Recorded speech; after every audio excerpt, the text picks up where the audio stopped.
Okay, we are at 3 p.m. and we have the calling the meeting to order at 3 p.m. on January 22nd.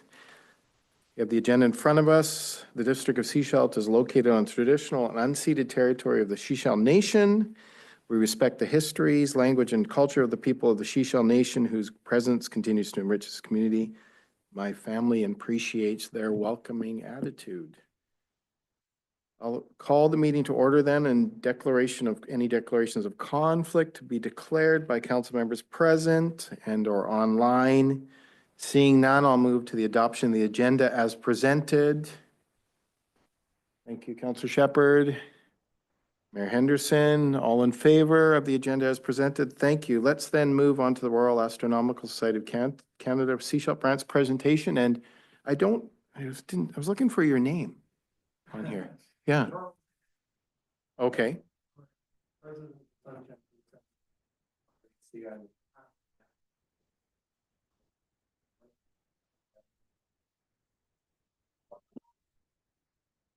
There we go. Okay. Absolutely can. How's that? I'm Charles Ennis, the president of the Sunshine Coast Center of the Royal Astronomical Society of Canada. I am the past national president of the RASC. I am the current vice chair of the National Council of the RASC. And I'm here to talk about dark skies and how you have already earned them, and you should probably claim this. We have the presentation. Okay. So this is about becoming a dark sky community, and you are one already, actually. This would make you the second official one in Canada if you do this. So, come on. There we go. There are only there are 320 dark sky preserves communities all over the world, most of them recognized by Dark Sky International, but there are only one in Canada at the moment. That's Bonnecourt, Alberta. And there is one urban dark sky park, and that's in Mont Belvieu, Quebec. So if you were to do this, you would become the second in Canada. Now, a few weeks back, I went to the strategic planning session for Sunshine Coast Tourism. The mayor was there. And they were very interested in dark skies because they are looking for ways to bring tourists here in the shoulder season. They call it the off season. We're observing now. Where we do this, we chase skies. We were at the observatory 2 weeks ago. We were observing last Sunday. We're going to be next weekend from the looks of the forecast. And they were very interested in the Jasper Dark Sky Festival, which has been going on for many, many years. Jasper, Alberta is not a dark sky community. They are adjacent to a dark sky preserve, which the RASC created. That's that dark place in the background of the picture you're looking at there. And what they do at these events is they have symphony under the stars, comedy under the stars, all kinds of entertainment under the stars. They have First Nations telling their stories about the sky under the stars, and they have observers. And we inherited a dark sky party. There is a party that's been going on for years in BC. It's called the Merit Star Party. Unfortunately, the location that they were using, they lost and were not able to find another location. So they dissolved their organization and donated all the funds to us, and we took it over. Last August, we ran our Sunshine Coast Star Party. It was a big success, and we've already got people registering for this year's event. So all the things you need to do something like Jasper are here now. It would be very, very easy to do. So what exactly do you need?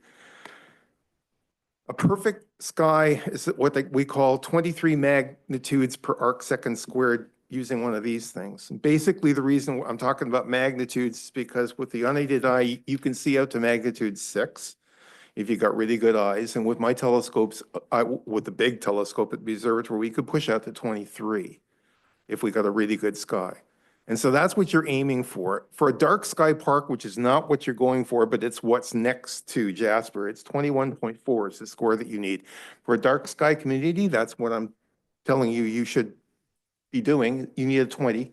And for an urban dark sky park, you need an 18.5. It means that every year you need to do readings. We've been doing these since 2009, so it's easy for us to keep doing that. You also have to occasionally educate the public about dark skies, and we do that already. So I mean, we've got you covered there. So this is where you're at. In 2009, we did readings because we were looking for a place to put our observatory. We weren't thinking about dark sky community then. You were at that time 20.89. You qualify right there. I repeated them in 2019. And these are all of the numbers averaged for the whole area. And I've added places like the Cenotaph downtown, where it's not exactly a place where I'd probably set up a telescope. But even with those factored into it, you qualify. You're over 20. Okay, so you're there. It's not like you've got to do something to earn this. You've had it for 15 years. And as far as the observatory is concerned, it's 20.84. And we built it that way. And it's going to stay that way. So you could qualify for a dark sky community and for an urban dark sky park. Now, if you're familiar with the Bortle scale, which we don't use as astronomers, but lots of people do refer to it, that's where you are in the Bortle scale. That arrow there shows you your Bortle 4. And that question is one that I asked to astronomers in 14 countries all over the world, hundreds of people who built observatories. Did you have a dark sky when you built it? And they said yes, 56% of them, we had a dark sky. And then I said, do you still have one? And 21%, no. Okay, that's why I want to thank you all right now, because you have preserved the sky for 15 years. So like, that's marvelous. This isn't just about looking at the sky. Humans are daytime animals. We are not nocturnal. At the end of the day, when the blue light up there goes away, you start getting tired, you lose your hunger, and you start using melatonin to cure all kinds of things. And all kinds of studies have proved that when people try to recreate daylight all night for night shift people, they get more cancer. The World Health Organization recognizes this as a carcinogen, okay? And there have been major lawsuits out there involving this sort of thing. So it's a health issue. And this is what people seem to think is the way to use lights at night. But $1 billion is wasted annually all over the world, throwing light up into the sky, lighting nothing. Light pollution is growing at a rate of 9.6% per year, which is faster than the rate of carbon dioxide growth. This means that light pollution will double in less than 8 years unless people like you do something about this.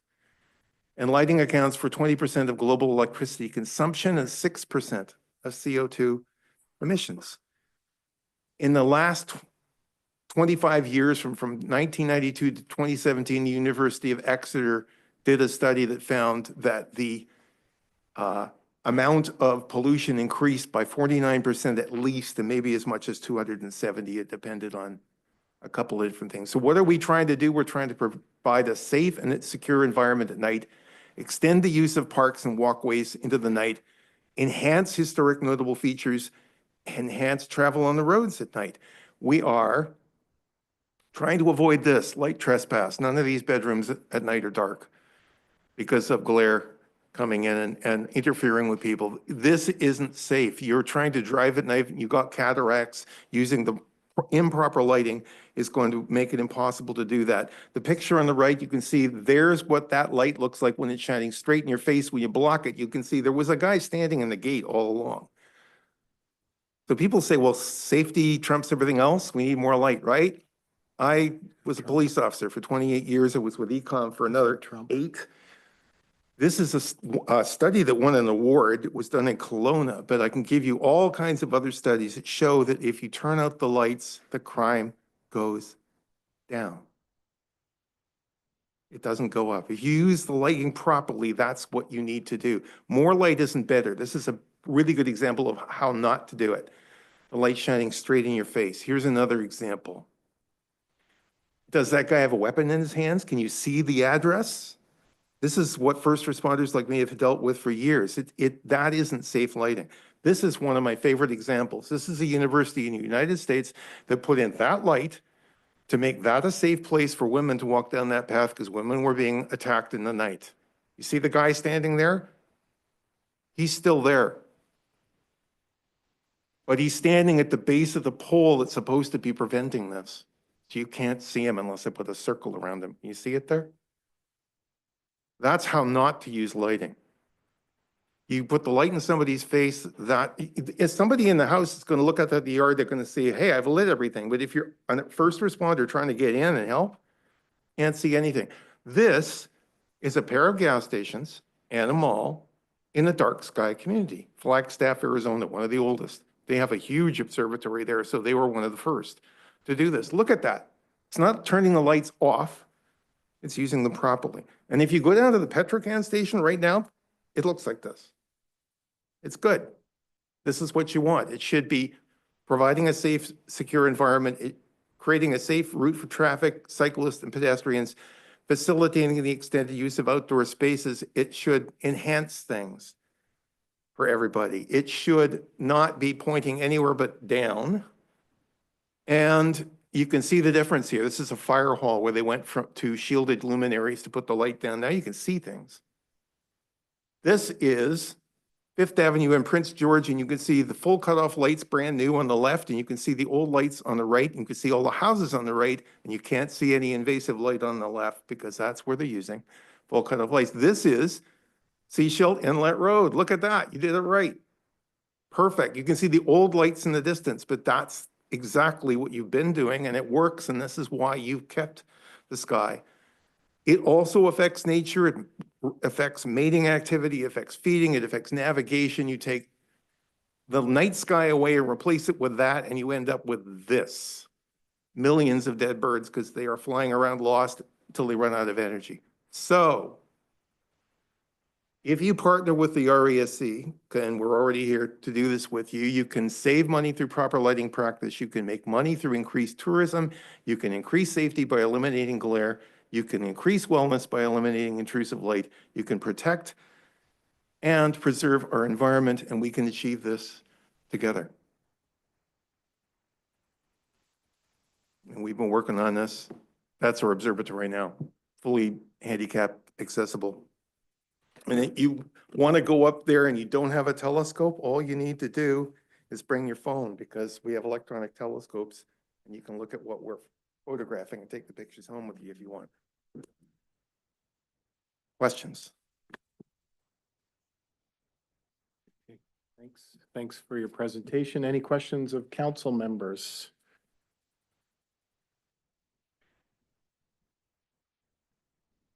Yes, thank you for the presentation, Charles. I thought you were coming just to say we should be a dark sky community and register, and we're done. I appreciate the insights into the lighting. I guess the question is, what are you recommending that we do? Well, I recommend that you apply to become a dark sky community, and you apply to make the observatory up at the airport an urban dark sky park, because you've met all the requirements so far. You've already got a partner to do this, to do all the things you need to make this happen. Like I said, it's there for you to claim.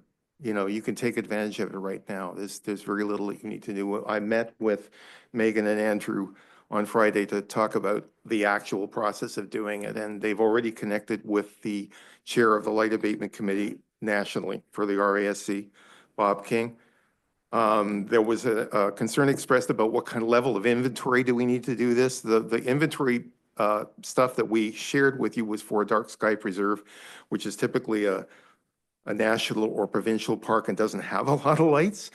We're not planning to have you list every single light bulb you got. We just want to know what kind of lights you're using, and we can make suggestions about stuff that you can use going forward. There was a question about, do we want a bylaw? A bylaw could be helpful. There's all kinds of different ways you can do that. I'm going to let Bob King from the National Committee explain that to you, but you've done this for 15 years without a bylaw, so we're not really seeing it as a major priority, actually. We see this as an opportunity to educate people and use peer pressure to get people to take pride in their community and make this work, and it's already working. So, you know, the Heidelberg has got their mining operation going up the hill, and their lights were going up the hill, and we found them, or my wife found them, actually. She's one of our astronomers, and said, do you have a night shift? And they said, no. Do you need those lights at night? This is why it creates the sky glow. And they go, okay, we'll turn them off. I mean, Yeah, it looked like a ski hill. Yeah, so, I mean, it's just talking to people. It's educating people. It's making people understand if you use the lights properly, you don't have to turn them off. But you can get a better result by doing it properly.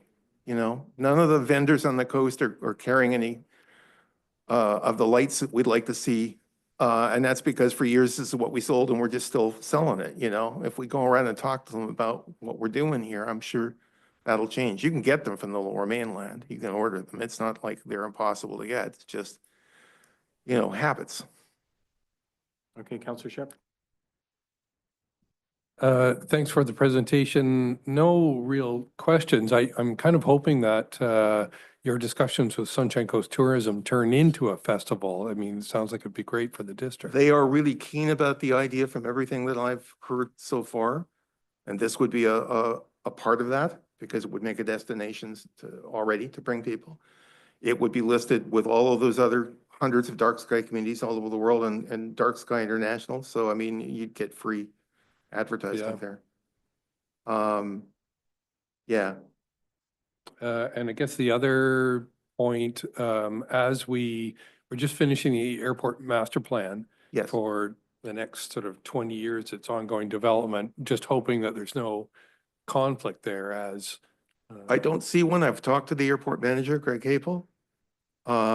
They are as concerned about the misuse of lighting as we are because they don't want lights to interfere with your ability to see the runway if you're doing an approach at night. So we don't see any issue there at all. Great, thank you. Any other questions? You have questions? Oh, okay. You obviously supported with your nod, yes? Yeah, I'm not clear what you're asking us to do because obviously it seems strange that other communities haven't done this. You said there's not many. That's strange to me. I'm glad. It's strange to me too. Yeah, like, do we have just like a concentration of star watchers here? Is that one of the reasons? You have a rural community here. It's not like Vancouver would have an issue trying to do this because they have so many issues that they'd have to take care of to make this happen. There's a lot of large communities who would have the same problem, and they would probably go for a dark sky urban park like Mount Bellevue did, because that's the best they can do with what they've got. Mhm. But I'm telling you right now, you've got what you need. And, Okay. and I don't know how many other communities, I haven't done sky quality readings anywhere else. I don't know where they're at or whether they know whether they're at, but I know where you are. Yeah.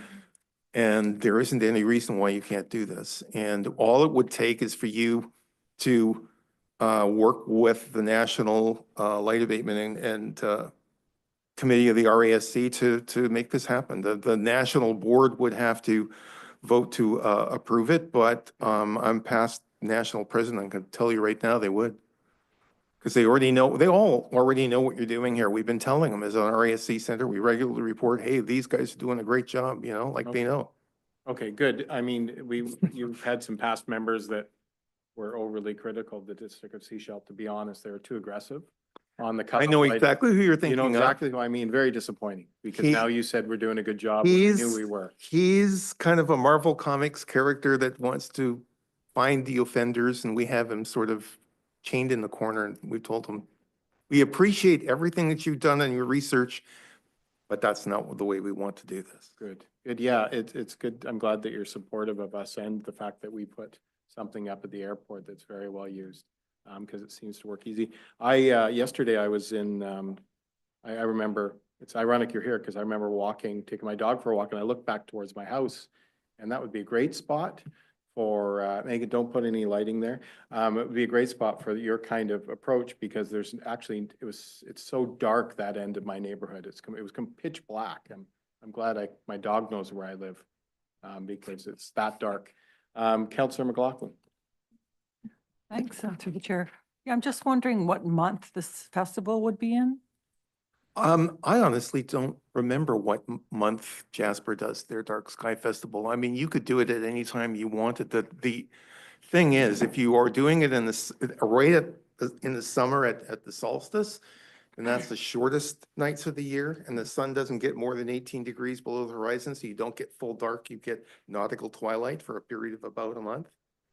if you want fully dark, long skies, like here we are in January, but you got to dress for it, right? But this is the kind of thing that they're thinking of these bed and breakfasts and this sort of thing. Like how could we bring people here in January? Well, people will come for this because they want that sky, because they want to sit down for 10 hours and put their camera on the Andromeda Galaxy and stack pictures and get an award. You know, that's the kind of thing that this is about. This star party was astronomers from all over Western Canada. And they were there for 4 days. And they were having a great time. And we had a great show from the Aurora, as a matter of fact, 'cause the sun's really busy at the moment. But,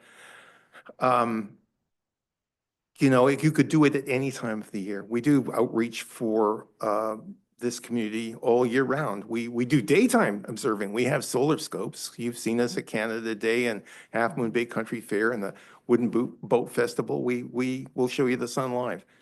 And doing flares and stuff. I mean, we can actually show you Jupiter and Saturn in broad daylight. If you've got a big enough telescope, you can do it. We do. So, you know, it's whenever you want to do it, basically. Okay, thanks.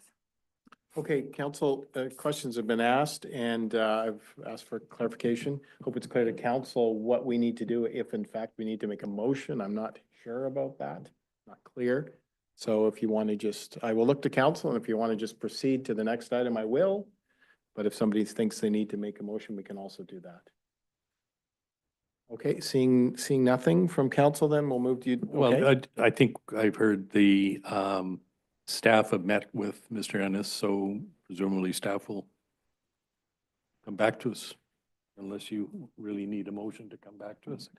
Yeah, we need a motion if you want us to apply. Happy to do so if you want to make the motion. Okay. Then I'm happy to so move that we apply to be a dark sky community. Okay, Councillor Bell, thank you. Mayor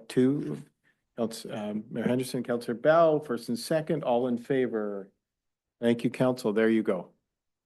Thank you. It's that easy. That easy. We look Yeah. forward to working with you on this. Great. All right. Thanks for coming with your passion.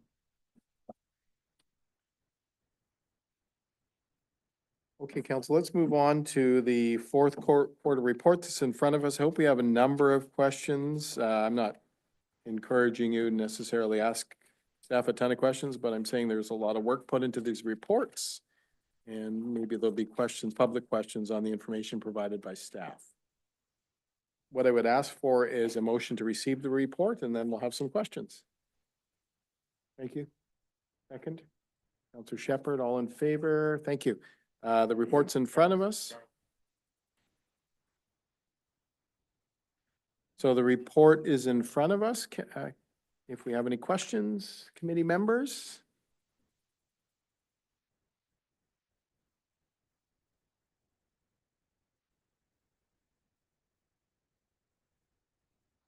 Good to see the collaboration on the planning item that was mentioned on page 3. Collaboration is sort of a big thing right last week for me anyway. And then the housing discussion is also important. Picking up on that, Chair, is the CLDA Community Land Development Analysis, does that have to be completed before we start the OCP?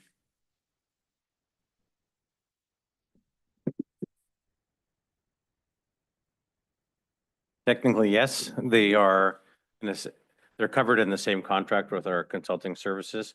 We'll be starting the CLDA and it's due to be complete this spring.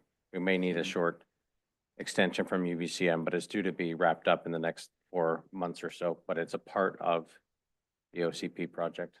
We'll call it the foundation for Well, yeah. the project as a whole. Mhm. Correct.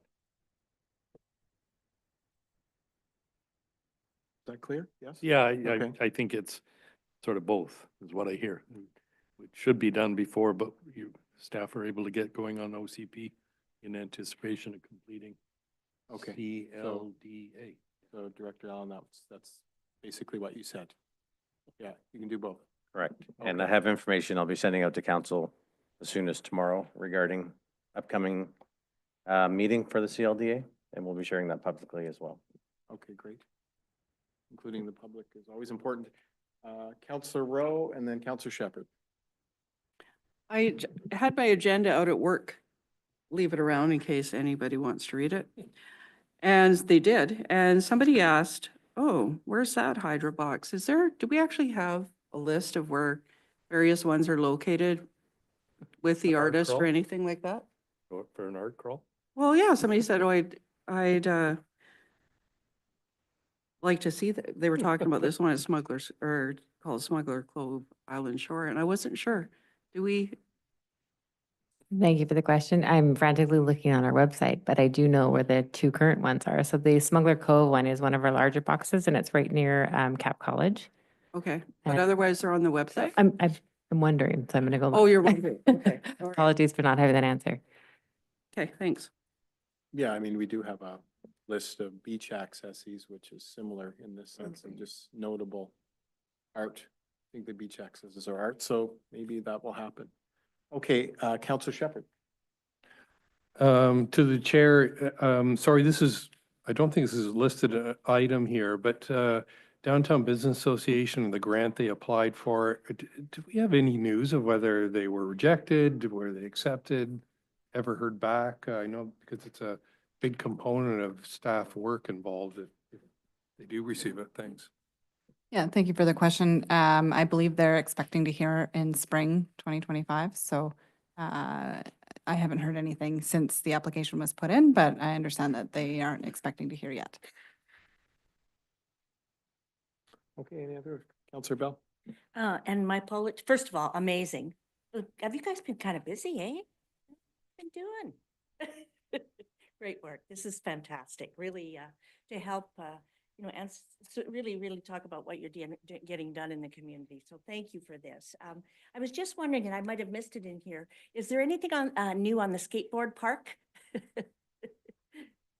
My favorite subject. Another great question. There isn't. So we were looking into a particular program that wasn't eligible to us, so we would have to look at a different grant program, but it is something that's continued to be discussed at the Parks and Community Services table. There's a few priorities that we're looking at, so it would have to just end up in our work plan without a grant for a little bit stuck, but we are looking at different ways to add more community services to Seashell. Yeah. Skateboard parks, gone through so many years of use and disuse since the Rotary created it. It's strange. Any other questions on the information presented here? Councillor McLaughlin? Yes, thank you. Just looking at the permits, it kind of made me, for building permits and that, it made me ask whether there's rumors that we are allowed to have tiny homes on the Sunshine Coast. So, and I was looking at our website, it says, no, we can't because our bylaw says they're not big enough in terms of a home. So I just wondered if we could get a little clarification on that because there is an interest, right? Oh, yeah.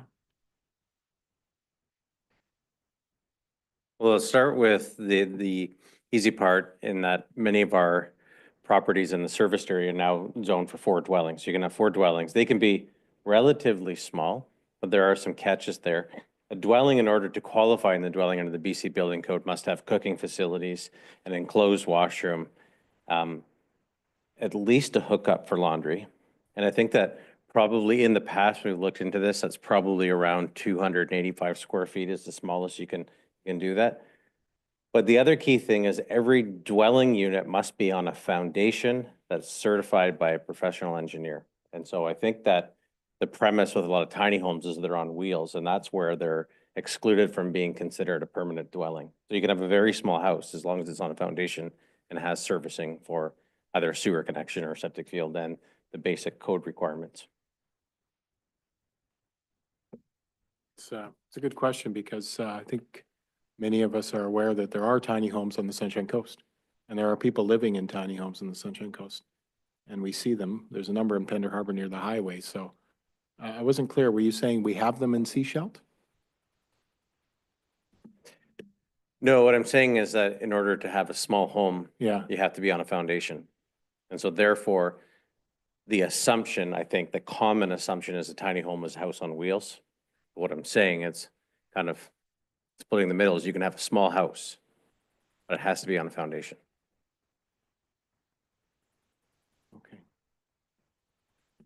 love to see us figure out a way to allow more tiny homes. Sure. Um, All right, can I just, yeah. so that's a provincial requirement? Sorry, through you? Correct. Yeah. We have building bylaw, but building bylaws need Mm. to connect to BC Building Code. So is that an opportunity for us to, the province on one hand is saying we want more housing, Mhm. and yet sounds like an opportunity for some housing that would be prohibited because of another rule. Correct. Yeah, and when I reference knowing, I know a family that lives south of Seashelt and in an urban area, not in Seashelt, that lives in a tiny home happily. And it was affordable, so, and it's a very active family in the community. So they work. Councillor Yeah. McLaughlin. Maybe just if you could add a little bit through the chair about the idea of how these units would be serviced, because some people in a trailer or whatever think, oh, all I need is some water and I'll deal with the sewage some other way. But obviously, if it's on a foundation, it needs proper servicing.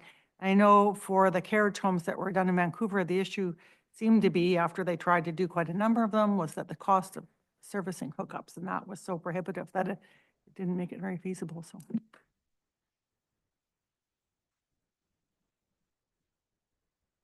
I hope that planning staff hears from some of us that we'd love to see a way to make tiny homes happen in some parts of Seashell to create housing.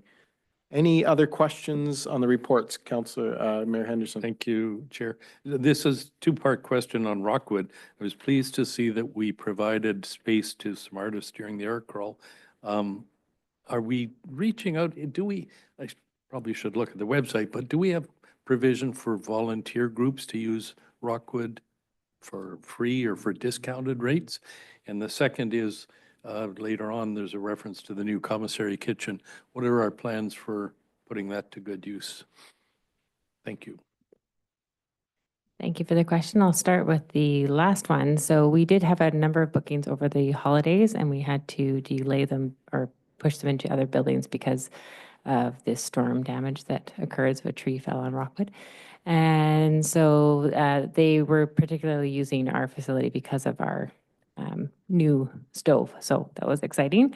And we are continuing to market that on our website. And when we market Rockwood, the commissary kitchen part is a highlight that people were looking for. And then the other question that I have lost in my mind.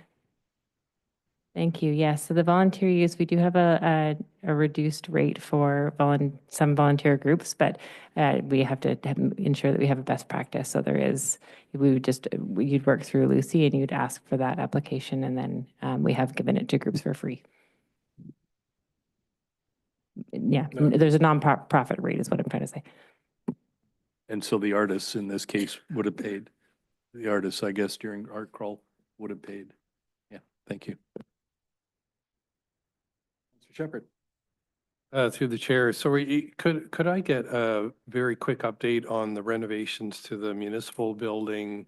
Any further discussions with the library on further concepts? And also, it's my fault, I've forgotten the budget. In order we completed this phase, the current phase, the renovation, but I think we used up 2 phases of the budget. Do we need to be adding budget money in terms of capital to the 2025 plan? Thanks. So in terms of the 2025 budget, there is budget in there to continue work in the municipal hall. We are in the process of approving the RFP for the feasibility study to be looking at future use in terms of the library in this building and how we would accommodate our future needs with the facility as well. So that will go out to RFP shortly. Thanks. I guess we kind of look like the TELUS building in East Porpoise Bay on this side of the building. Any other questions from council on the report presented to us? Councillor Rowe, did you leave? No questions? Okay. Thought you left your form in the office and got more input, but no. Okay. Mayor Henderson, you have your light on now. I do, thank you. Can I the page 11 with the human resources and the recruitment, if I'm reading this correctly, we currently then have 3 outstanding positions. The jobs posted, we're showing 4 were posted, but one of them, it appears, was filled and onboarded. So we're looking for 3 people at the moment. We were in the fourth quarter, we are no longer, so we have filled the manager of engineering position. Oh, right. And we are in further stages with the accountant, and yes, we are still looking for the engineering technologist, but those are both out for recruitment. Thanks. That 2, we're still looking for 2, is that what you said? Okay, okay. Okay, thanks. You see 1 or 2? Okay, 2 thumbs up. Okay, great. Hope that means they're soon to be filled then, the 2 thumbs up. Any other comments or questions from council? Okay, great. Thanks, council. We'll move on to the Climate Action Initiatives 2025, an interesting subject for me. And ready? Okay. Right, thank you. Good afternoon. So through this report, staff is presenting what the district is doing on the climate action front. And council may wish to provide further direction on priorities. The report includes accomplishments through regional collaboration since about 2022, accomplishments under other district plans that we have that have strong links to climate action, and also summarizes staff's approach for this year. We'll be achieving climate action more expediently, we hope, under a action, like a internal climate action framework. So that's pretty much what's in the report. If you have any questions, it's a very big topic, but. Yeah, certainly is. Can I have a motion to accept the report written and the introduction of that report? Irina, thank you. Thank you. All in favor? Thanks. Any questions then on the report that's presented?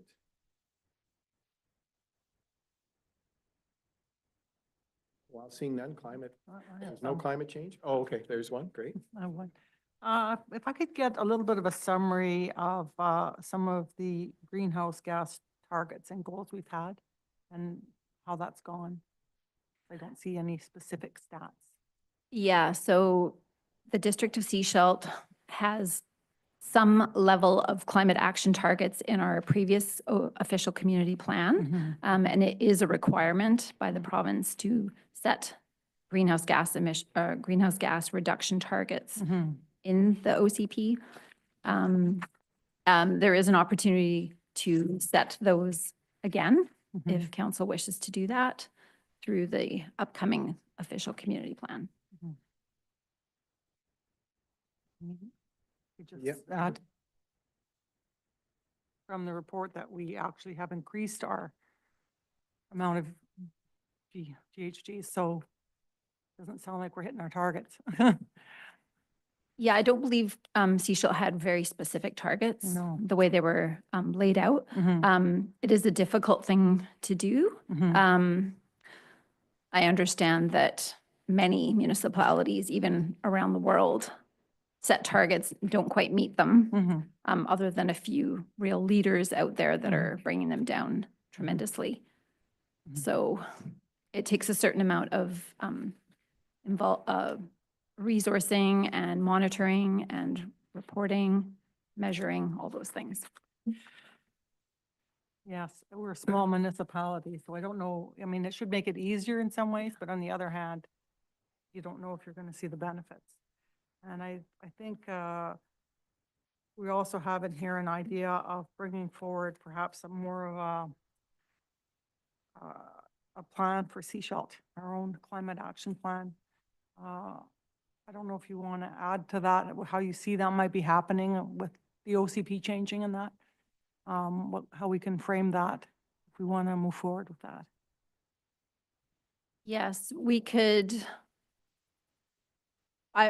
Staff is thinking that the best place to start is to look at our existing plans, outstanding actions that have already been endorsed previously by council, creating a list of those, creating like a sense of what budget that would take with timelines, and then bringing that back to council to decide whether it should be wrapped up as a plan or if we continue in a somewhat more ad hoc way of Mhm. achieving the actions.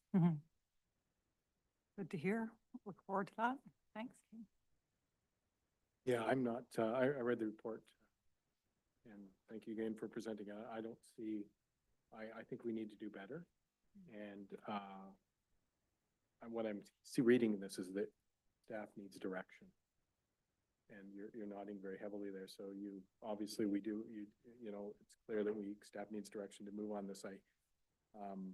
Councillor Bell, just if you want to ask a question, I have just something else to say about it. Thanks. The chair, one of the questions I had was exactly what Councillor McLaughlin had asked about our climate action plan. So essentially right now, we've been working as a regional group right now in terms of climate, in some respect, working on the Seashell one as well. Is that correct? Yeah.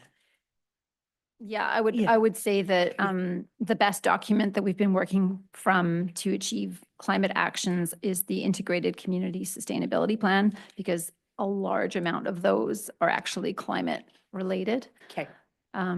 We don't have a formal framework for working regionally. It's just been staff working as we get time, Okay. contributing to studies that we believe will benefit Seashell and the community, such as the coastal flood mapping study, and some of the reports that were done as precursors that are listed in the report.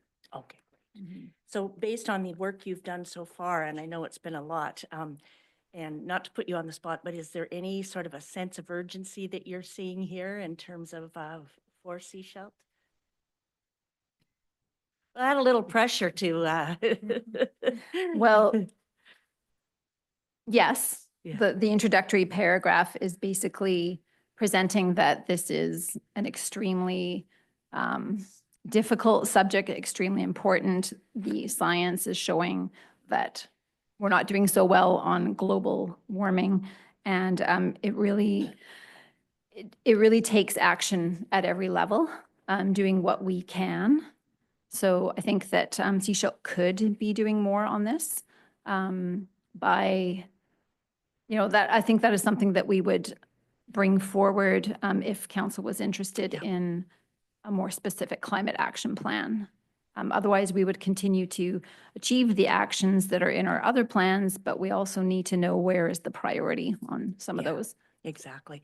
And recognizing you're probably, a lot of this gets done off the side of the desk, which is for a very, very important project. I understand that. And so you can only do so much. But I think I think the priority piece might be a great one to bring forward.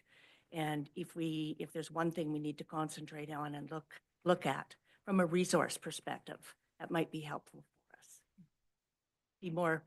Be a little more informed, if you like, because I know that we're behind the 8 ball on this. So, thank you. Okay, so I think staff, once again, is looking for direction. I mean, we need to be more serious. Our planet is burning or it's drowning. And this is not normal. And we're not taking it seriously. And we're looking at our 3% infrastructure that we commit to. And a lot of that may have a direct reaction and or relation to replacement to climate change. I'm not going to use global warming because people always say it's not warming up all the time. Well, some areas are and they're burning. Other areas aren't warming enough, but climate change is contributing to flooding. And communities underwater and infrastructure being knocked out by water and or buried underwater. And then there's forest fires that are burning communities like Los Angeles. We're not taking it seriously. And we can push it aside and focus on our other things like maybe development right now and keep focusing on that and how we react to business changes in our community, et cetera, et cetera. Even housing's an issue, social issues that we have to, but don't start focusing on the environment. The end of our lives and specifically our children's lives will be dealing with millions in dollars in expenditures, not only locally, but provincially and federally to deal with mitigation and adaptation. We got to start, we need a plan. And staff's asking us, it's here. What's your plan? What do you want to do? What do you want to focus on? We need to start resourcing again, because I talked about a number of years ago, how we mitigate and or adapt to climate change. So frustrating. Yeah, the chair. Yeah, I totally agree with Councillor Inkster that we do need to up our ante a lot on this. I mean, we've been caught up on a lot of other issues, new council, all that. But in the meantime, you know, water is not just an issue for contamination and taking care of it with setbacks a little bit in that quality. It's about having any water. So luckily, we're getting a handle on that, you know, with the recent announcement. But there's all the other issues, and they're all related. The thing about climate planning and design is it's all interrelated, it's all integrated. So if we manage our lands better, we'll have better issues in terms of dealing with water that we do and do not want flowing down. So it's how we do our infrastructure, having a plan for it, having some measurable objectives and some goals is essential at this point. Because, you know, this is a place with the dark sky. We're in nature, you know, this is not a super urban place. But if we just let the nature disintegrate because we're not taking real care of it by trying to take the opportunity to do some sustainable design and integration, especially with the OCP, but with everything we do, then we won't get it back. So I think it's really critical we do this. We're not going to save the world just by changing seashell, but I do think it's about taking care of seashell. Okay. Councillor Shepherd. I agree with all those sentiments. Look, I'm willing to put forward a motion asking for staff to come back with a report on a more concrete plan.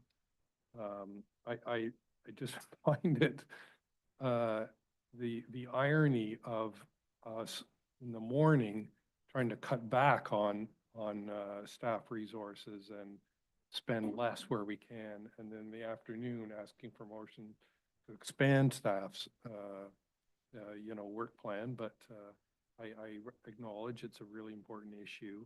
I guess I'd during this meeting ask staff if they have time to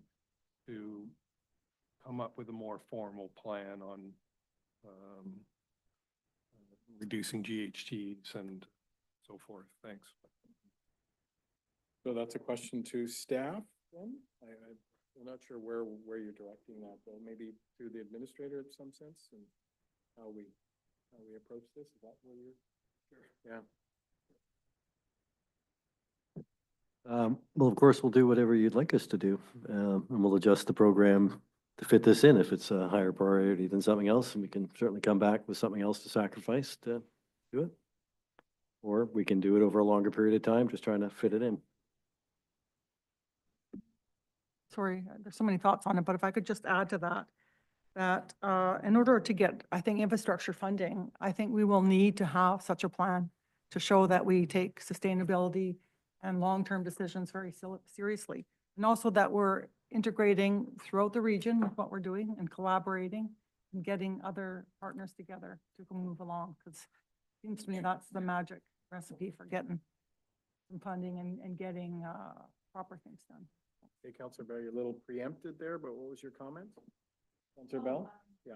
Yeah, it was similar to what Councillor Shepherd's comment is around recognizing that it's likely capacity that it's going to take to get this kind of project done. I know it's a big one, and you know, again, here we are, as you say, looking at adding more perhaps to already a large workload, and we're talking budget. So it's, you know, are we at a point where we need to look at the budget again? I mean, not completely, but do we have something in the budget that we might be able to allow some time for this? Because we really haven't addressed this in the budget. And I do think when it comes to us now, you know, I guess we think about it more with what's happening outside in the world right now, and there's no question that it's terrifying. But nevertheless, I think we do have to start somewhere. And I think by listening to some of the experts, even in the room with Maria, we know there's some priorities that have to be looked at.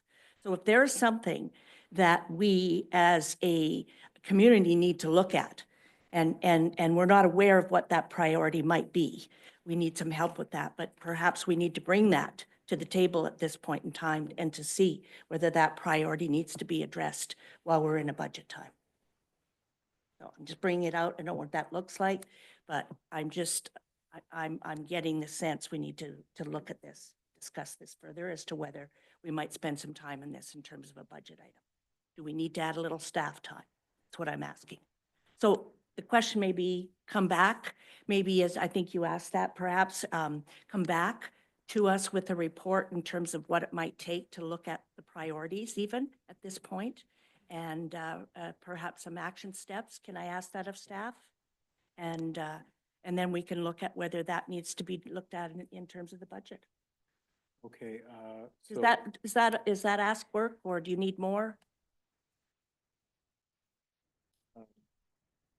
What do you need? Just that idea, or do you need a motion then to? We can certainly give it a quick look. You're likely looking at consulting, not staff per se, although it would require some interaction with us, but yeah. Okay, so you're comfortable with the sort of insinuation that we should look into this closer, and maybe we'll have to look at what we'll need to do that. Okay, I think we need to take this really seriously. Councillor McLaughlin. Yeah, just another thought with the Livable Cities Conference I went to. It was the idea of layering on several objectives when you do something, you change something. So, I mean, I think it'd be nice to free up some of our existing planning staff. Having worked with consultants before, as a staff member, you can end up spending a lot more time showing consultants how to do things than just sometimes doing it yourself.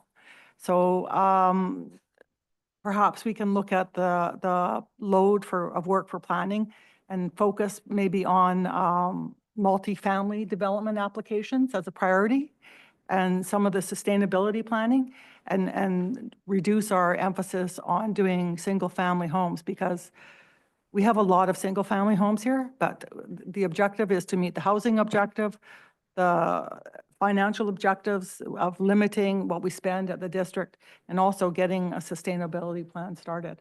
So I think those are things that maybe administration could consider for us that would be helpful. Thanks. Yeah, okay, so obviously they've heard you, but we can't design their No. analysis right now for them. Yes. Yeah, those are part of their idea matrix, I guess we'll call it, as to what to look at in order to. I have so many ideas that I mentioned before, but we'll see when that plan comes back to us.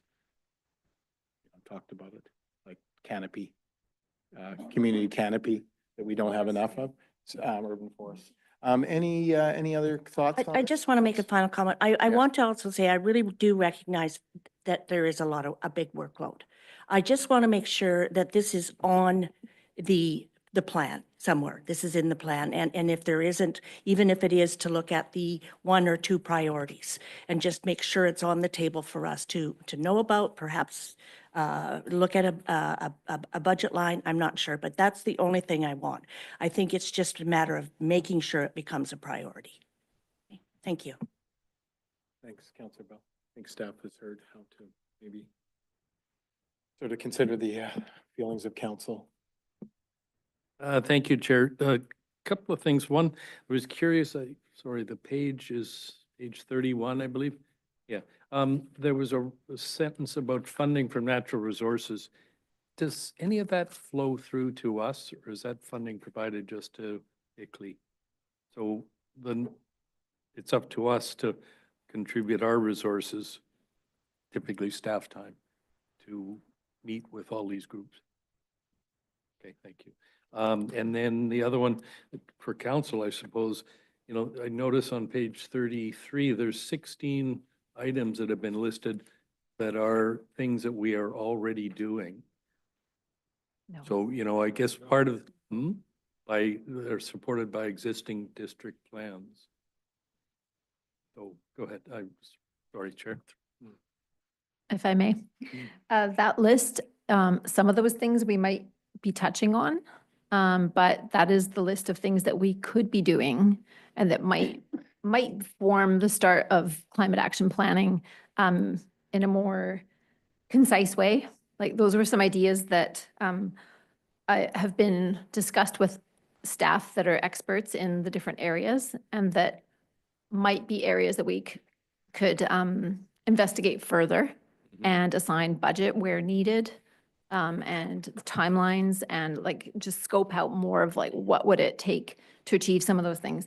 And that list was put there in a way to give you an idea of like, you know, we're not starting from scratch with a whole new climate action plan per se. We do have a lot of items that we could do under our existing plans. And so by putting this framework together, we would have a staff team of experts from the different sort of divisions, not experts, but like leads from each division that can speak to priorities, budget, what would it take to get some of these things going. And so maybe in year one, or as soon as you want to start, one or two of those things might rise to the top, and we focus on those and work in that sort of fashion. Then come back at sort of an iterative process. Councillor Shepherd? Thanks, Chair. I think personally, that's the approach I would lean to, is staff developing in amongst the sort of senior management team initiatives where they suggest we can make progress. I mean, you know, again, to go out to a third party to get a study when we're already trying to sort of cut back on budgets, I think is the wrong way. It's the wrong message. We're either serious about sort of containing expenses or not. So I lean towards the approach that the manager just mentioned. Thanks. Okay, I hope we're not confusing staff, but any other comments? Okay. Just Councillor funny, McLaughlin? a funny closing comment, maybe at the end through the chair. I appreciate all the work. It shows that we've tried various plans and various ways to get at this, but haven't quite followed through. In architecture, we have something called talkitecture, where architects sit around and for quite a long time can talk about all their ideas and go on and describe things. But the fact is, you have to get beyond that to the actual architecture, the actual physical implementation of those ideas. And when you get that going, that's when I think there really is appreciation for what you're doing, is to actually show the public that you're going through this, you're analyzing it, you're building it, and it's working for them. Yeah. Okay. That's good implementation. Any other questions? Okay, thanks, council, for the good discussion of that topic. It's really important. Let's then move on to adjournment then and questions. Motion to adjourn. Thank you. Bell, all in favor of adjournment. Any questions? Too much online.